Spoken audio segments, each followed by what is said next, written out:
And we have an update to the criminal cases of former FBI Director James Comey and New York Attorney General Letitia James. The Justice Department is denying claims from the two, alleging that the prosecutor who pursued their cases was unlawfully appointed and needs to be removed. James and Comey argue Lindsay Halligan had no authority to bring their individual indictments.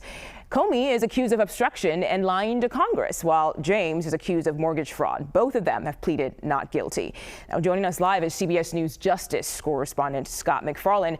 Scott, federal prosecutors are pushing back on another one of Comey's claims as they also disclose new evidence in the case. What can you tell us about that? Prosecutors are trying to keep these very high-profile, very controversial prosecutions alive to keep them from being dismissed. There are two different jets on parallel runways at this point. The case of former FBI Director James Comey and the case of New York Attorney General Letitia James. Same prosecutor, same district, the Eastern District of Virginia, but both are making the same argument as they go down their parallel runways. They're arguing that Lindsay Halligan, the U.S. attorney, was not lawfully appointed to the position by the Trump administration, and therefore, because Halligan's name's on the case should collapse and be dismissed, which would be a seismic development in all of these legal dramas.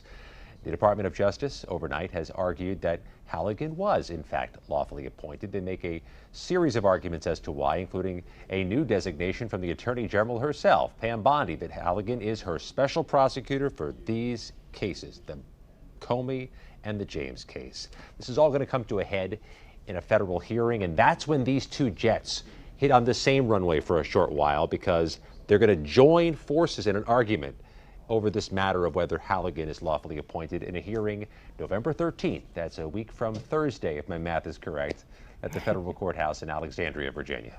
We'll see what happens with that one. And Scott, I want to pivot to crypto mogul Sam Bankman-Fried. He's in court today. He's challenging his 25-year prison sentence. So what is his argument for an appeal?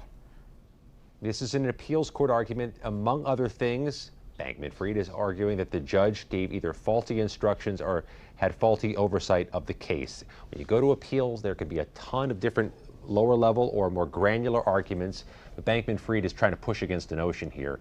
He was sentenced to a quarter century in prison in this high stakes, high dollar crypto fraud case. He's making the argument he wasn't given his due rights. And this type of argument is customary in the federal system. Many convicted defendants try this route. There's no indication this one has any special chances of succeeding, but there's always a chance.